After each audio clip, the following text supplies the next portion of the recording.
네, 안녕하세요. 그러면 오늘 계속해서 크리미널로 범죄 구성 요건에 대해서 살펴보도록 하겠습니다. 지난 시간에 저희들 중요한 어설트, 배터리, 또 머더, 허미사이드, 사람에 의해서 다른 사람이 죽은 경우, 그래서 머더, 발런터리 맨슬로로, 인발런터리 맨슬로로 이렇게 네 가지 범죄들을 카몬로 크라임에 대해서 살펴봤고요. 오늘은 계속해서 그 다음번 것을 살펴보도록 하겠습니다. 이렇게 카몬로 크라임을 대해서 살펴보고요. 그 다음에 이제 디펜스, 우리가 여기서 보는 것처럼 항상 이런 구조로 살펴보도록 하라고 말씀드렸죠. 여기 이제 프로시큐션이고 여기가 디펜던트죠. 그래서 프로시큐션은 이 카몬로 크라임 이러한 데피니션 여기에 나와 있는 이 사실들을 입증하게 되면 조리 앞에 이제 입증을 하게 되면은요 이렇게 순서를 꼭 입증을 하게 되면 네 그러면 이 디펜스 쪽에서 이제 디펜스를 가지고서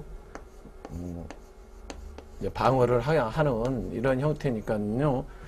여기서도 그걸 보셔야 되는 거죠. 그래서 우리가 꼭 이것을 암기를 하셔야 되는 이유도 여기에서 나오는 이 한자 요 하나하나를 프로시큐션이 입증을 해줘야 되는 burden of proof를 진단하는 거죠.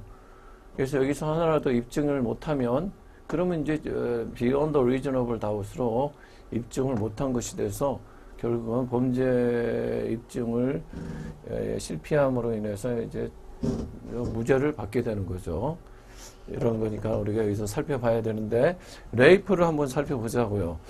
Unlawful sexual intercourse with a person without consent 이런 게 있습니다. 바로 이제 암기가 들어가셔야죠. 여기서 이제 그러니까 섹슈얼 인터코스 허락 없이 어떤 사람과 불법적인 섹슈얼 인터코스를 가진 것이다. 이게 이제 데피니션이 되죠. 그래서 그전에는 여기가요 이제 워먼이 들어갔습니다. 워먼. 그러니까 레이프의 피해자의 빅팀의 대상은 워먼으로 한정시킨 시대가 있었습니다. 그게 원래 카몬로 오랜 전통이었죠. 워먼. 그리고 또 여기에 또 하나가 더 들어갔습니다. 네. without her husband. 허즈번이 이 와이프에 대해서 이렇게 unlawful sexual intercourse를 하는 경우는 또 제외를 시켜버렸어요. 카몬로의 전통은. 레이프의 카몬로의 전통은 그전에는 이게 워먼이었어요. 워먼만 빅팀의 대상이었는데, 이제는 아니죠.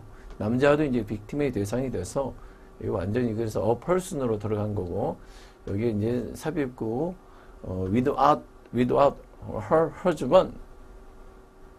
그것도 이제 삭제가 되는 거죠. 이제 부부 간의 이제 강간죄도 우리나라뿐만 아니라 미국도 벌써부터 인정하기 시작했던 거죠. 그래서 데피니션이 이렇게 간단하게 이렇게 정리가 된 겁니다. 이게 남자도 되고 여자도 되고 또 허즈번이 와이프를 강간을 해도 이 요건에 딱 맞으면 허락 없이 와이프에게 unlawful sexual intercourse를 했으면 강간 레이프로 이제 기소가 돼서 컨빅션을 받게 되는 거죠. 여기서 이제 중요한 것은요. 이제 without consent이에요. consent. 보통 이제 레이프로 강간죄로 이 디펜던트가 프로시큐션에서 기소가 되면 보통 주장하는 디펜스는 컨센트예요. 컨센트. 우리 합의하에서 했지. 여기까지 밤까지 우리 집까지 온 거는 맥주 한 잔 마시라고 온 거는 봐봐라. 이게 합의하에서 했다. 라고 이렇게 주장을 하게 되는데 그래서 시험 문제에 대해서는 그 컨센트에 대해서 누가 버든 오브 프루프를 지느냐 이런 것을 물어보게 되는 거죠. 여러분 생각은 어떨까요? 누가 그 컨센트가 없다라고 컨센트가 있다라고 주장하고 있는 거예요. 디펜스 쪽에서는. 그랬을 때 그 컨센트가 있었는지 그것을 누가 버든 오브 프루프를 지느냐 했을 때 그것은 당연히 그 기준은 뭐를 기준으로 보냐면요. 이걸 기준으로 보는 게 데피니션. 여기에서 여기에서 이 나와 있는 여기에서 여기까지 나와 있는 거는요. 검사가 프로시큐션이 버든 오브 프루프를 지어요. 여기 딱 나와 있잖아요. without consent.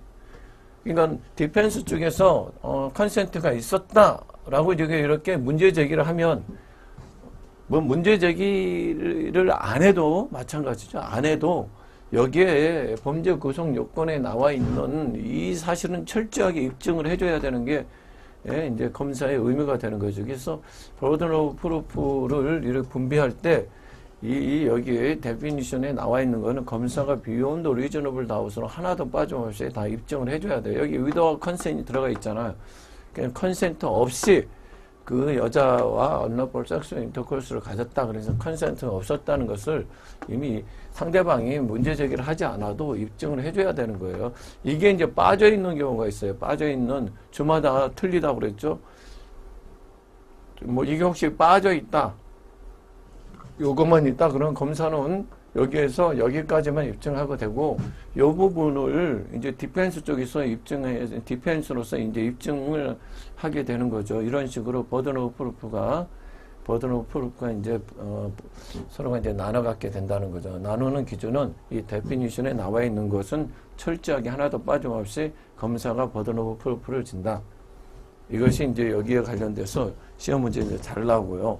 그 다음에 이제 스태츄토리 레이프가 있습니다. 이제 미성년자 18세 미만의 여자와는 합의 하에서 성관계를 가졌다 하더라도, 여기 위드 컨센이에요. 합의 하에 성관계를 가졌다 하더라도 그냥 처벌하겠다는 거죠. 청소년들의 이제 성 보호를 위해서 합의 하에 하더라도 처벌하겠다라는 게 이제 스태츄토리 레이프예요. 카몬로에는 이제 이런 것이 없죠. 그래서 실정법으로 이제 각 주마다 이런 것을 이제 만들어 놨는데, 그래서 이제 이게 이제 스트링 라이어빌리티 크라임이 되는 거죠. 어떤 인텐트를 묻지 않고 처벌하는 거죠. 합의하에 해서도. 근데 이제 합의하에서 성관계를 가졌어요. 그래서 스태츄토리 레이프로 남자는 처벌을 받는데, 그럼 여자도 어컴플리스 공범이 되지 않겠느냐? 여자도 합의하에서 유혹을 하고 해가지고 어떤 합의하에 성관계를 가졌으니까 남자의 스태츄토리 레이프에 어컴플리시가 되지 않겠느냐? 맞습니다. 어컴플리시가 돼요. 그러다 보니까 이제 똑같이 남자와 동일하게 스태츄토리 레이프로 바이캐리어스 라이어블 하는 거죠. 처벌을 이제 해야 되는 이제 불합리한 결과가 이제 있다 보니까는 이제 이런 어떤 룰을 이제 만들어내는 거죠. 프로텍티드 마이너. 그래서 이 입법 취지는, 스태츄토리 레이프 입법 취지는 이 미성년자를 보호하기 위한 입법 취지이므로, 비록 형식적으로는 미성년자가 남자의 스태츄토리 레이프의 어컴플리시가 되지만 제외해 주겠다라는 거죠. 네, 프로텍티드 마이너이기 때문에 이 스태츄토리 레이프의 입법 취지가 이 마이너를 보호하려는 입법 취지이므로 이걸 처벌하면 되겠습니까, 여러분? 공범으로 똑같이? 네, 안 되겠죠. 그래서 노 컴플리시다라고 해서 프로텍티드 마이너 룰들이 있다는 사실을 레이프에서는 꼭 기억해 주시기 바라고요. 그 다음에 알슨을 보겠습니다. 알슨, 이게 방아죄죠. 이것도 봐보세요. mallicious예요. malicious. 이게 이제 malice crime의 대표적인 게 두 가지가 있는데 그 중에 하나죠. murder하고 이제 arson이요. 그래서 malicious crime, 이제 malicious 이제 burning. malicious라는 것은 여기 이제 reckless disregard 해가지고 미필적인 범죄, 미필적 고의도 포함을 시키는 거죠. 뭐 specific intent도 당연히 들어가고, 제너럴 인텐트도 들어가고, 그 다음에 여기는 reckless disregard, 미필적 고의, 이것도 이제 들어가는 거죠. 보통 이제 burning은 실수로 부주의하게 이제 버닝을 많이 내죠. 의도적으로 뭐 고의를 가지고 하는 경우도 많지만, 실수로 휘발유통이 옆에 있는데 거기서 담배 피고, 자칫하면 이거는 엄청 거기서 담배 피는 그 행위 자체가 굉장히 큰 버닝에 대한 위험의 발생을 충분히 예견이 가능함에도 불구하고 인식했음에도 불구하고 그럼 뭐 그만둬야죠. 그럼에도 불구하고 recklessly 무모하게 disregard 무시해버리는 거예요. 어떤 위험성을 unjustifiably high risk to human life, high risk to 네? 어떤 property 뭐 이런 거 그것이 그러니까 인텐트와 동일하게 보겠다라는 거예요. 자기 행위가 어떤 큰 위험을 발생해서 사람이 죽어나갈 가능성이 있으면 인식했으면 하지 말아야 돼. 그래도 그래도 이제 무모하게 무시하고 나갔다는 게 의도적으로 불을 내려는 인텐트와 동일하다고 이제 판단을 하는 거죠. 그래서 인텐트가 없어도 이것은 이제 처벌이 가능한 속에서 malicious burning of the dwelling of another요. 자기 집을 태우는 것은 이제 common law crime에 대해서는 인정이 되지 않지만 일부 실정법에서는 자기 집을 태워도 자기 집만 타나요? 옆집까지 타잖아요.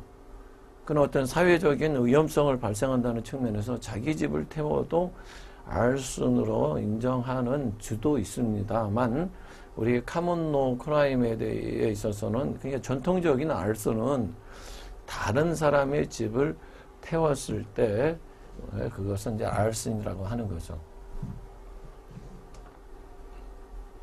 그럼 dwelling은 뭘까요? dwelling은 이것은 이제 generally for sleeping purpose예요. sleeping 사람이 일반적으로 어떤 place generally for sleeping purpose예요. 잠을 잘 수 있는지 없는지에 따라서 일반적인 이제 빌딩하고 dwelling하고 차이가 있는 거죠. 이제 주로 이제 잠을 자는 장소다. generally for sleeping purpose. 그랬을 때 이제 dwelling이라고 보는 거고, 미국에서는 이런 상점에서 잠을 못 자게 되어 있어요. 시간이 되면 다 이제 나가도록 되어 있습니다. 그 나가지 않으면 그것도 일리걸이에요. 그러니까 어떤 상업용 건물은 dwelling으로 보지 않습니다. 우리는 뭐 dwelling 가능하죠. 그래서 미국은 그렇지 않다는 거죠. 물론 어디 뭐 좀 계집 같은 좀 초라한 곳이라도 사람이 거기서 살고 있다 그러면 그것을 이제 generally for sleeping purpose로 누군가 사용하고 있다. used generally for sleeping purpose로 사용하고 있다. 그러면 dwelling이 되는 거고, 꼭 dwelling은 자기 소유자일 필요는 없어요. 우리가 이렇게 임대차 다른 사람에게 세워주고 다른 사람이 산다 하더라도 분명히 뭐 dwelling 여기에 뭐 타이틀을 나타내 있지 않잖아요. 이 범죄 구성 요건에. 타이틀은 상관없다. 그래서 다른 사람이 세준 경우라도 그건 dwelling으로서 요건에 이제 충족이 된다라는 거죠. 그래서 다른 사람이 집이고요. 그래서 이제 이 문제는 또 이제 기수 시기가 문제예요. 착수 시기하고 기수 시기. 네. substantial step. 그걸 넘었으면 뭐라고 말씀드렸어요? 어템프트가 그때부터는 어템프트가 시작이 된다고 그랬죠. 그 다음에 기수 시기가 언제냐? 그래서 여러분 이제 들어갔어요. 휘발유 가지고 들어갔어요. 들어가서 그 집을 태우려고 들어갔는데 이제 침대가 있어서 침대에다가 휘발유를 뿌린 다음에 이제 불을 이제 딱 성냥을 딱 불을 켰다 이거죠. 불을 켜는 순간 그것은 이제 substantial step이 되는 거예요. 휘발유만 갖고 어떤 집에 들어가는 것은 그거 가지고는 기수라고 볼 수 없고, 기수는 불을 딱 스타팅 했을 때 그 순간부터 이제 substantial step이 되는 거예요. 그러면 이제 기수 시기는 뭐냐?